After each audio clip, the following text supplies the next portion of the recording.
Al Hilal ছাড়ছে Neymar, এটা এখন সময়ের ব্যাপার মাত্র। আগামী জুন মাসের পর থেকেই নেইমার প্রথমবারের মতো ফ্রি এজেন্ট হবেন। আল হিলালের সাথে চুক্তি আর বাড়ছে না। কারণ হিসেবে নেইমারের ঘন ঘন ইনজুরিতে বিরক্ত সৌদির ক্লাবটি। এছাড়াও নেইমারকে এত বেশি টাকা দিতে পারছেন না তারা। ফলে নেইমারকে আগামী ট্রান্সফার উইন্ডোতে নতুন ক্লাবের হয়ে মাঠ মাতাতে দেখা যাবে। ফ্রি এজেন্ট হিসেবে নেইমারকে দলে পেতে মরিয়া থাকবে বিশ্বের যে কোনো দল। সেই তালিকায় রয়েছে 5টি ইউরোপের বড় বড় ক্লাব। আসুন দেখে নিই যে 5টি ক্লাব নেইমারকে পেতে মুখিয়ে রয়েছে। পিএসজি থেকে বিশাল মূল্যে সৌদি আরবে পা দেন ব্রাজিল তারকা নেইমার জুনিয়র। কেউ ধারণা করেনি যে নেইমার সৌদির ফুটবলে পা দিবেন। অন্যদিকে যে আশা নিয়ে আল হিলাল নেইমারকে দলে ভিড়িয়েছিল, সেই আশার পুরোটাই জলে গেছে তাদের স্বপ্ন। 2024 সালে মোট 2 ম্যাচ আল হিলালের হয়ে মাঠে নেমেছিল নেইমার। সেখানে 2 ম্যাচে 42 মিনিট মাঠে থেকেছিল তিনি। অন্যদিকে আল হিলালকে গুনতে হয়েছে 101 মিলিয়ন ইউরো।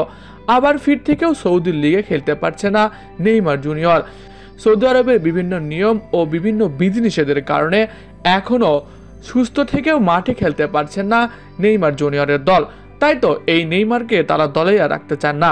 তবে নেইমারের মতো খেলোয়াড়কে বিশ্বের যে কোনো দল তাদের দলে পেতে চাইবে, এইটাই স্বাভাবিক।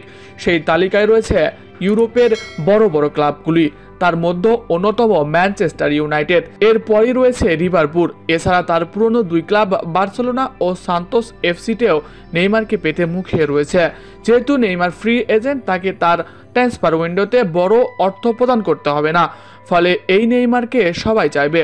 তবে নেইমার চান মেসি সুয়ারেজদের সাথে আবারও মাঠে খেলতে, এক হয়ে মাঠে নামতে। তবে নেইমারের ঘন ঘন ইনজুরিতে এখন অনেক ক্লাবই তাকে নিতেও চায় না।